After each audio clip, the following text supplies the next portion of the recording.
Cher Père Céleste, je me tiens devant toi aujourd'hui le cœur lourd et l'esprit assailli, non pas d'une tristesse vague et diffuse, mais d'une angoisse précise, palpable comme une ombre qui s'étend sur mon âme. Je ne viens pas te demander une protection abstraite contre les maux du monde, mais un rempart concret contre les dangers qui, je le sens, se rapprochent. Ce n'est pas la peur de l'inconnu qui me guide, mais la conscience aiguë d'une menace imminente, d'un piège qui se referme lentement autour de moi. Je sais que dans ta sagesse infinie, tu permets parfois l'épreuve, que tu utilises les difficultés pour nous façonner, pour nous rendre plus forts et plus proches de toi. Mais aujourd'hui, je me sens fragile, vulnérable comme un roseau dans la tempête. Je vois les signes avant-coureurs, les nuages noirs qui s'amoncellent à l'horizon. Ce ne sont pas des fantasmes, des craintes irrationnelles. Ce sont des faits, des événements qui s'enchaînent, des pressions qui s'intensifient, des forces obscures qui semblent converger vers un point précis. Moi. Je ne peux pas te dire exactement ce qui se trame, car le mal se cache souvent sous des masques trompeurs. Il se déguise en opportunité, en amitié, en nécessité. Il murmure des promesses séduisantes, offre des raccourcis tentants et distille lentement son poison. Mais mon cœur, malgré ses faiblesses, reconnaît son souffle froid, son regard vide, son toucher mortel. Je le sens rôder autour de moi, comme un prédateur affamé qui évalue sa proie. Je ne suis pas un héros, ni un saint. Je suis un simple serviteur, imparfait et pécheur, qui lutte chaque jour pour suivre tes commandements. J'ai trébuché, j'ai failli, j'ai parfois cédé à la tentation, mais je n'ai jamais renié ma foi, je n'ai jamais cessé de croire en toi.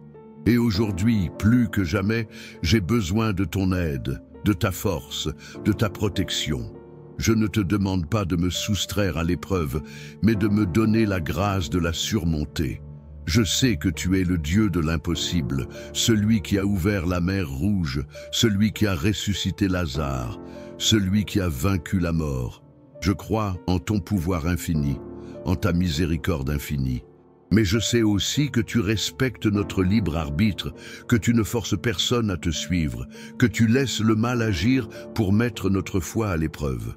C'est pourquoi je viens te supplier aujourd'hui, non pas comme un enfant capricieux qui exige un miracle, mais comme un serviteur humble qui implore ton intervention. Je ne veux pas céder à la panique, ni me laisser submerger par la peur. Je veux garder les yeux fixés sur toi, me souvenir de tes promesses, puiser dans tes écritures la force de résister. Mais je suis humain, faible et limité. J'ai besoin de ton souffle, de ta lumière, de ta présence. Je te demande de m'entourer de tes anges, de me couvrir de ton armure, de me guider dans les ténèbres. Je ne sais pas ce que l'avenir me réserve, mais je sais que tu es avec moi. Je ne sais pas quelles épreuves je devrais affronter, mais je sais que tu me donneras la force de les surmonter. Je ne sais pas si je serai épargné, mais je sais que même dans la souffrance, tu seras à mes côtés. C'est cette certitude qui me donne le courage de te parler aujourd'hui, de te confier mes craintes, de te demander ta protection. Je ne suis pas seul, je le sais. Il y a autour de moi des frères et des sœurs en Christ qui prient pour moi, qui me soutiennent, qui m'encouragent. Je te remercie pour ces précieux alliés, pour ces lumières dans l'obscurité. Mais, au-delà de leur présence réconfortante, c'est toi que je cherche, c'est toi que j'implore, c'est en toi que je place toute ma confiance. Cette confiance, elle est fragile, parfois vacillante. Elle est mise à rude épreuve par les doutes, les tentations, les échecs. Mais elle est toujours là, au fond de mon cœur, comme une braise qui attend d'être ravivée. Aujourd'hui, je te demande de souffler sur cette braise, de la transformer en un feu ardent, de me consumer de ton amour, de me remplir de ta présence. Je veux être un instrument de ta paix, un témoin de ta grâce, un reflet de ta lumière. Je sais que le chemin est long et difficile, que les obstacles sont nombreux et redoutables, mais je sais aussi que tu es avec moi à chaque instant, que tu me guides, que tu me soutiens, que tu me protèges. C'est cette certitude qui me donne la force de continuer, de persévérer, de ne jamais désespérer. Je te confie ma vie, mon avenir, mes craintes, mes espoirs. Je me remets entièrement entre tes mains, avec une confiance absolue, avec un amour infini. Maintenant, Réfléchissons à la manière dont cela s'applique lorsque l'on fait face à des accusations injustes. Ce n'est pas seulement une question de danger physique ou de menaces tangibles, mais aussi de la violence insidieuse des mots, des insinuations et des jugements hâtifs. Combien de fois avons-nous été confrontés à des distorsions de la vérité, à des interprétations malveillantes de nos actions, à des accusations qui nous laissent démunis et incompris? Ces attaques, bien que non physiques, peuvent être tout aussi dévastatrices, laissant des cicatrices profondes dans notre âme et minant notre confiance en nous-mêmes et en les autres. Certes, il est tentant de réagir avec colère, de se défendre avec véhémence, de chercher à prouver son innocence à tout prix. Cependant, une telle réaction risque souvent d'aggraver la situation, d'alimenter le feu de la discorde et de nous entraîner dans une spirale de conflits stériles. Au lieu de cela, je te demande, Père, de me donner la sagesse de me taire lorsque le silence est la meilleure réponse, de me retirer dans le sanctuaire de ma foi lorsque les tempêtes font rage autour de moi. Accorde-moi la patience de laisser la vérité se révéler d'elle-même, de laisser ton Esprit Saint agir dans le cœur de ceux qui me jugent. De même, il arrive que le danger ne réside pas dans une attaque extérieure, mais dans une faiblesse intérieure, dans une inclination à céder à la tentation, à succomber à des désirs qui nous éloignent de toi. C'est un combat incessant, une lutte quotidienne contre nos propres démons, contre les penchants de notre nature humaine déchue. Ces faiblesses peuvent prendre de nombreuses formes: l'orgueil, l'envie, la colère, la luxure, la gourmandise, l'avarice, la paresse. Elles se manifestent souvent de manière subtile, insidieuse, nous persuadant que ce qui est mauvais est en réalité bon, que ce qui est interdit est en réalité désirable. Par conséquent, je te prie de me donner la lucidité de reconnaître ces pièges, de discerner les ruses de l'ennemi, de ne pas me laisser aveugler par les apparences trompeuses. Donne-moi la force de résister à la tentation, de choisir la voie étroite de la vertu plutôt que le chemin large de la facilité. Que ton Esprit Saint soit mon guide, ma boussole, ma lumière dans les ténèbres de mes propres faiblesses. Aide-moi à me souvenir que la véritable liberté ne réside pas dans la satisfaction de tous mes désirs, mais dans la soumission à ta volonté, dans l'obéissance à tes commandements. En outre, le danger peut aussi se cacher dans l'indifférence, dans l'apathie, dans le repli sur soi-même. Il est facile de se laisser absorber par ses propres préoccupations, de se détourner des souffrances du monde, de fermer les yeux sur les injustices qui nous entourent. Pourtant, en agissant ainsi, nous nous coupons de notre prochain, nous trahissons notre vocation de chrétien, nous manquons à l'amour que tu nous as enseigné. Ainsi, je te demande de m'ouvrir les yeux sur les besoins de ceux qui m'entourent, de me rendre sensible à la douleur de ceux qui souffrent, de me donner le courage d'agir pour soulager leur détresse. Que je ne reste pas insensible face à la misère, que je ne me contente pas de prier pour ceux qui sont dans le besoin, mais que je m'engage concrètement à leur côté en leur offrant mon temps, mon énergie, mes ressources. Que je sois un instrument de ta charité, un témoin de ton amour, un artisan de ta justice, qu'à travers mes actions, ton règne puisse s'étendre sur la terre comme au ciel.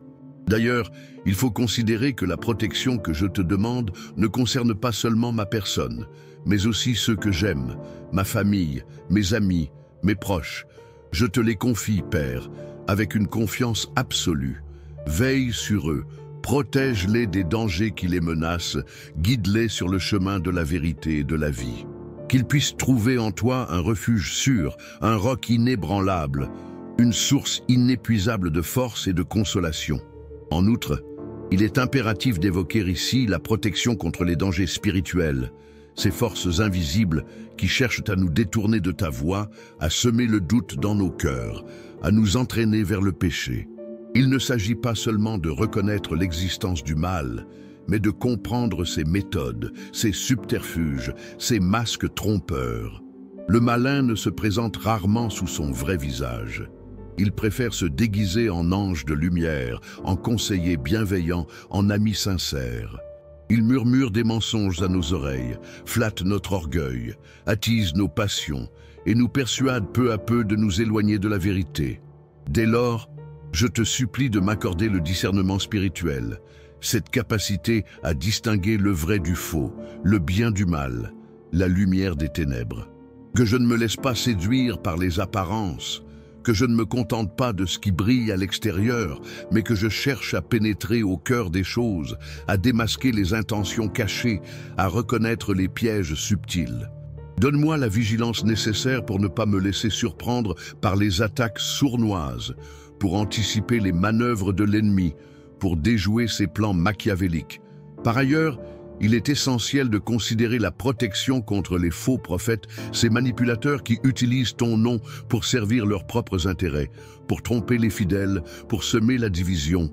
Ils se présentent comme des guides spirituels, des enseignants inspirés, des messagers de la vérité. Mais leurs paroles sont creuses, leurs actes sont intéressés et leurs motivations sont impures. Ils promettent le bonheur, la prospérité, la guérison, mais ne cherchent en réalité qu'à assouvir leur soif de pouvoir, de richesse, de reconnaissance. Ainsi, je te prie de me préserver de leur influence néfaste, de me protéger de leurs mensonges séduisants, de me donner la force de les démasquer et de les dénoncer. Que je ne me laisse pas aveugler par leur charisme, que je ne me laisse pas impressionner par leur éloquence, mais que je teste leurs paroles à la lumière de tes écritures, que je juge leurs actes à l'aune de ton amour. Aide-moi à me souvenir que la véritable autorité spirituelle ne se manifeste pas par la domination, mais par le service, que la véritable sagesse ne se trouve pas dans la prétention, mais dans l'humilité. En outre, il est important de se prémunir contre les dangers de l'idolâtrie moderne, ces faux dieux qui nous détournent de toi, qui captent notre attention, qui absorbent notre énergie.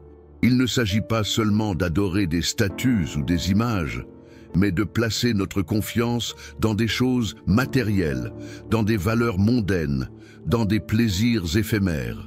L'argent, le pouvoir, la gloire, la beauté, le succès, la reconnaissance sociale, autant d'idoles qui nous promettent le bonheur, mais qui ne nous apportent en réalité que frustration, déception et vide intérieur. Dès lors, je te demande de me libérer de l'attachement à ces faux dieux, de me détacher des biens matériels, de me désintéresser des vaines gloires de ce monde, que je place mon trésor dans le ciel, que je cherche avant tout ton royaume, que je me nourrisse de ta parole, que je me réjouisse de ta présence. Aide-moi à me souvenir que la véritable richesse ne se mesure pas en termes de possession, mais en termes d'amour, de joie, de paix, de patience, de bonté, de bienveillance, de fidélité, de douceur, de maîtrise de soi. Ces fruits de ton esprit sont les véritables trésors qui enrichissent notre âme et nous préparent à la vie éternelle. Par ailleurs, il convient d'aborder la protection contre les illusions de la prospérité matérielle, ces mirages qui nous font croire que le bonheur se trouve dans l'accumulation de richesses, dans la possession de biens superflus. Combien de personnes se laissent consumeurs par cette course effrénée vers le succès financier, sacrifiant leur temps, leur santé, leurs relations et même leur intégrité morale sur l'autel de l'opulence. Pourtant, comme le dit l'Écriture, que sert à l'homme de gagner le monde entier s'il perd son âme? Cependant, il ne s'agit pas ici de prôner une pauvreté ascétique ou un rejet total des biens matériels. Il s'agit plutôt de cultiver un détachement intérieur, une liberté d'esprit qui nous permette de jouir des dons de Dieu sans nous y attacher de manière excessive. Il s'agit de reconnaître que la véritable richesse ne réside pas dans ce que nous possédons, mais dans ce que nous sommes, dans notre relation avec toi, dans notre amour pour notre prochain. Aussi, je te demande de me donner la sagesse de gérer mes biens avec discernement, de les utiliser à bon escient, de les partager avec générosité et de ne jamais les laisser prendre le contrôle de ma vie. En outre, il est primordial de se protéger contre les venins de la comparaison sociale, ces sentiments d'envie, de jalousie, de ressentiment qui nous rongent de l'intérieur lorsque nous nous comparons aux autres. La société moderne, avec ses images idéalisées de réussite, de beauté, de bonheur, nous pousse constamment à nous évaluer par rapport à des critères extérieurs, à nous sentir inférieurs, insatisfaits et frustrés. Or, cette compétition incessante est une source de souffrance inutile, une distraction qui nous éloigne de notre propre chemin, de notre propre vocation. Dès lors, je te prie de me libérer de ce piège de la comparaison, de m'aider à me concentrer sur mes propres dons, sur mes propres talents, sur mes propres progrès. Que je me réjouisse des succès des autres, que je les encourage, que je les soutienne, sans jamais me sentir menacé ou diminué. Que je me souvienne que chacun de nous est unique, précieux et aimé de toi, et que notre valeur ne dépend pas de ce que nous accomplissons, mais de ce que nous sommes en ton regard. De surcroît, il est impératif de se prémunir contre les dangers de l'activisme frénétique, cette obsession de vouloir tout contrôler, tout organiser, tout planifier, sans laisser de place à la spontanéité, à l'imprévu, à la providence. Nous sommes souvent tentés de nous croire indispensables, de penser que le monde ne peut pas tourner sans nous, de nous surcharger de tâches, de responsabilités et d'engagements. Or, cette agitation constante est non seulement épuisante, mais aussi stérile, car elle nous empêche d'écouter ta voix, de contempler ta beauté, de nous abandonner à ta volonté. C'est pourquoi je te demande de me donner la grâce de ralentir le rythme, de prendre le temps de me reposer, de prier, de méditer, de me ressourcer dans ta présence. Que je me souvienne que tu es le maître du temps, que tu as créé le sabbat pour notre bien et que le véritable repos ne se trouve pas dans l'inaction, mais dans la confiance, dans l'abandon, dans la certitude que tu prends soin de nous. Que je puisse dire comme le psalmiste, il me fait reposer dans de verts pâturages, il me dirige près des eaux paisibles. Maintenant, considérons comment cela s'applique lorsque nous sommes confrontés à l'incertitude, à l'inconnu, à la peur de l'avenir. Il est naturel d'éprouver de l'inquiétude, de l'angoisse face à ce que nous ne pouvons pas contrôler, face aux défis qui nous attendent. Cependant, il est important de ne pas nous laisser submerger par ces émotions négatives, de ne pas nous laisser paralyser par la peur, mais de nous souvenir que tu es avec nous, que tu nous guides, que tu nous protèges, même dans les moments les plus sombres. Dès lors, comment appliquer cela face à l'érosion lente mais implacable de l'espoir, lorsque les prières semblent rester sans réponse et l'horizon s'obscurcit sans promesse d'éclaircie?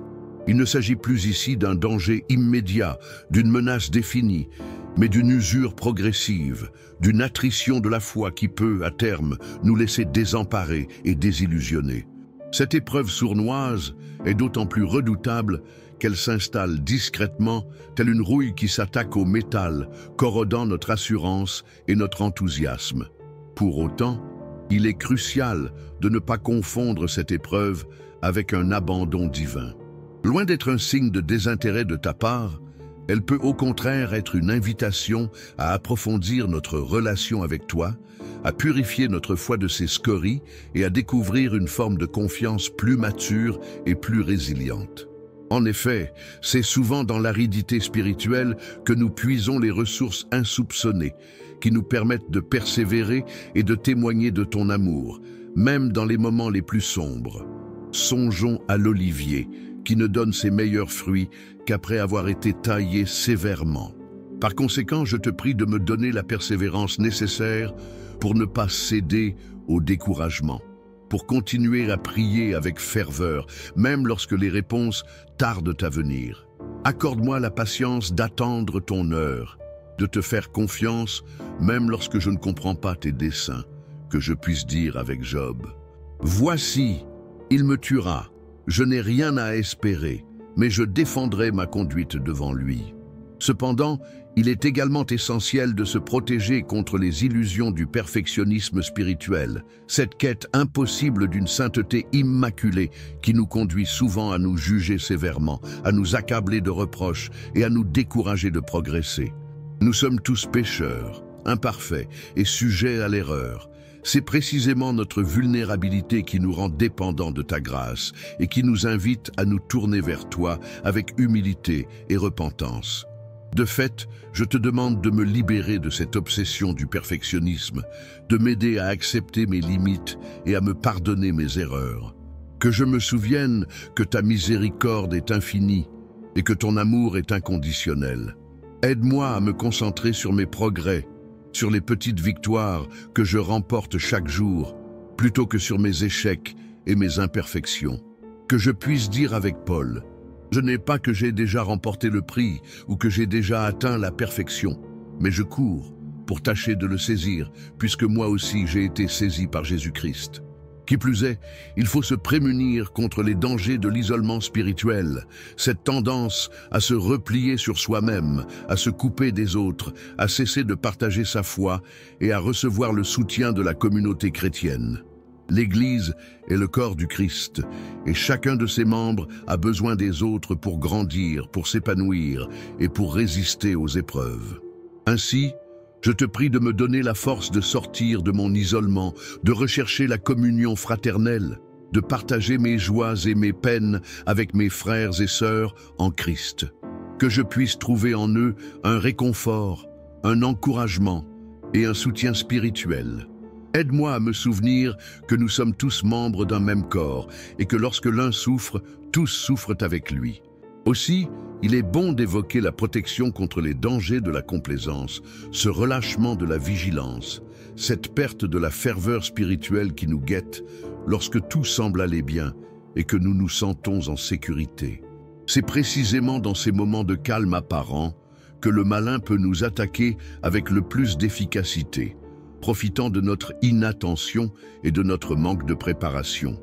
Dès lors, je te demande de me garder vigilant, de me maintenir en éveil, de me rappeler constamment la nécessité de prier, de lire ta parole et de veiller sur mes pensées et mes actions.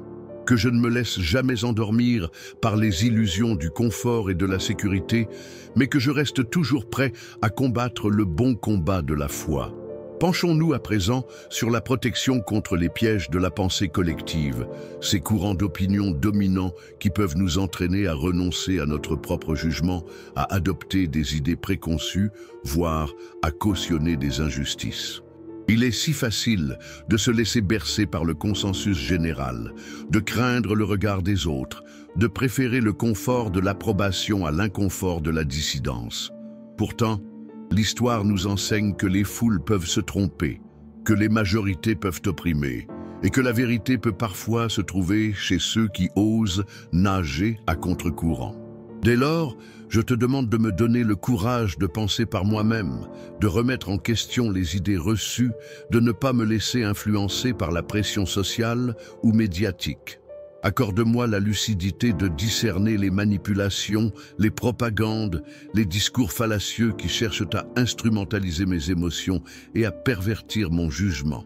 Que je puisse dire comme Luther, « Je ne puis faire autrement, Dieu me vienne en aide ».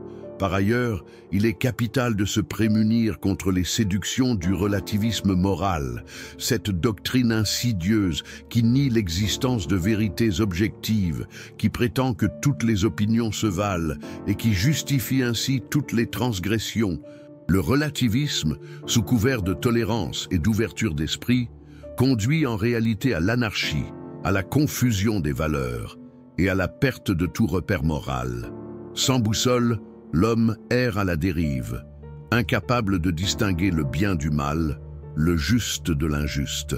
C'est pourquoi je te supplie de m'enraciner dans la vérité immuable de ta parole, de me donner la certitude que certains principes sont universels et intemporels, qu'il existe un bien et un mal objectif, et que nous sommes responsables de nos choix et de nos actions. Que je puisse dire avec Pierre, « Seigneur, à qui irions-nous ? Tu as les paroles de la vie éternelle. » À cela s'ajoute la nécessité de se protéger contre l'influence corrosive du cynisme, cette attitude désabusée qui consiste à douter de tout, à mépriser les idéaux et à considérer l'altruisme comme une illusion. Le cynisme, souvent née de la déception et de l'amertume, peut nous conduire à nous replier sur nous-mêmes, à perdre toute confiance en l'humanité et à renoncer à tout engagement. Or, le cynisme est un poison qui tue l'âme et qui nous empêche d'aimer, d'espérer et d'agir pour le bien. Aussi, je te demande de me préserver de cette tentation du cynisme, de me redonner la capacité de croire en l'homme, de voir le bien qui existe en chacun, et de m'engager avec enthousiasme et conviction dans la construction d'un monde plus juste et plus fraternel. Que je puisse dire avec François d'Assise, « Seigneur, fais de moi un instrument de ta paix ». En outre, n'oublions pas de nous défendre contre les assauts de la mélancolie, cette tristesse profonde et persistante qui peut nous envahir sans raison apparente et nous priver de toute joie de vivre.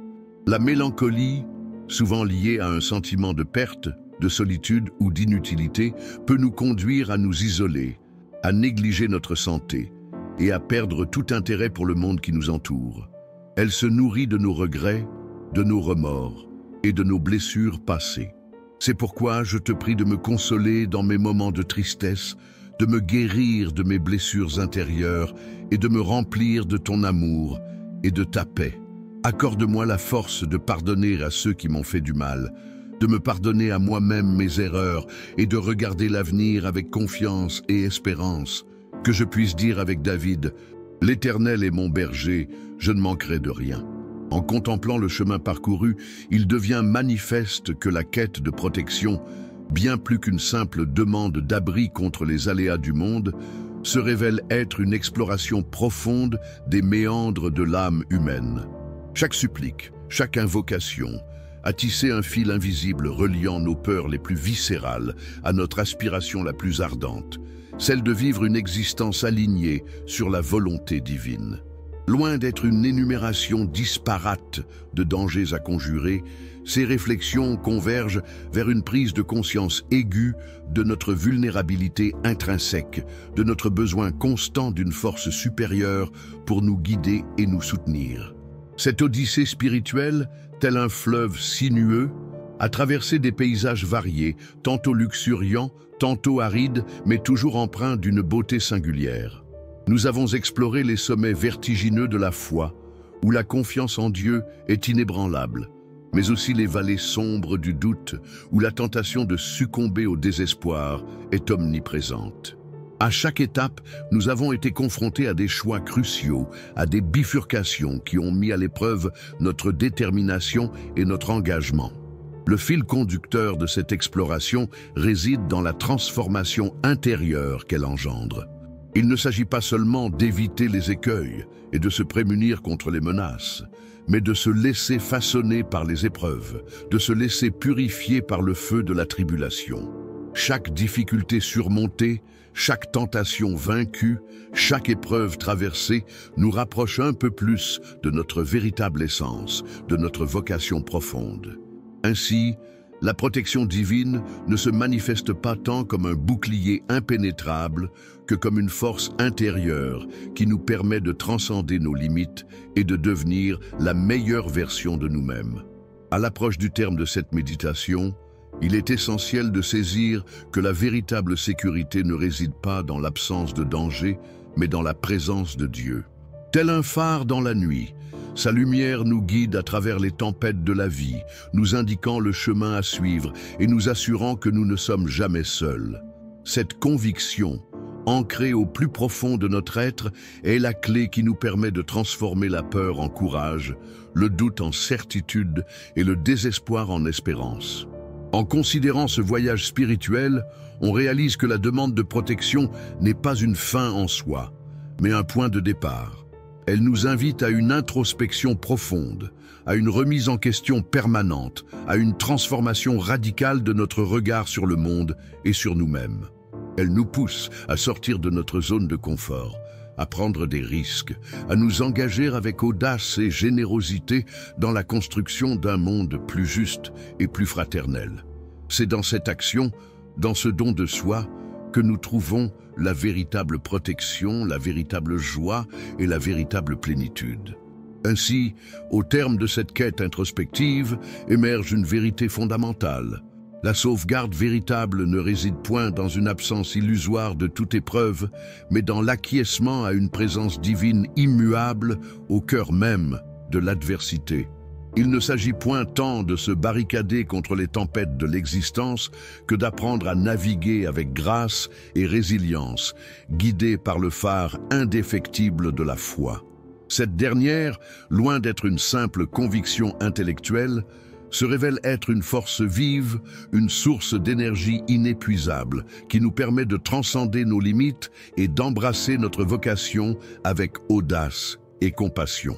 La protection divine, dès lors, se manifeste non point comme un rempart statique, mais comme un processus dynamique de transformation intérieure. Elle nous invite à nous dépouiller de nos illusions, à reconnaître notre vulnérabilité et à nous abandonner avec confiance à la sagesse infinie du Créateur. C'est dans cette humilité, dans cet acte de foi radical, que nous découvrons la véritable liberté, celle de vivre pleinement, sans crainte ni regret, animé par l'amour inconditionnel de Dieu. Cette révélation, cependant, ne saurait se réduire à une simple contemplation passive. Elle nous appelle à l'action, à un engagement concret dans le monde qui nous entoure. Car la protection véritable ne se trouve point dans l'isolement spirituel, mais dans la communion fraternelle, dans le partage de nos joies et de nos peines, dans la solidarité avec ceux qui souffrent. C'est en tendant la main au plus faible, en relevant le plus déchu, en offrant notre amour inconditionnel à tous, que nous devenons les instruments de la grâce divine, les artisans d'un monde plus juste et plus fraternel. Que cette méditation ne soit point perçue comme une fin en soi, mais comme un nouveau commencement. Que chaque parole, chaque réflexion résonne au plus profond de votre âme, vous incitant à une introspection permanente, à une remise en question constante de vos certitudes. Que la quête de protection devienne une quête de sens, une quête de vérité, une quête d'amour. Car c'est dans cette triple quête, dans cet engagement total de votre être, que vous trouverez la plénitude véritable, la joie éternelle et la sauvegarde divine, non point comme une promesse lointaine, mais comme une réalité tangible, présente à chaque instant de votre existence. La véritable pratique commence maintenant.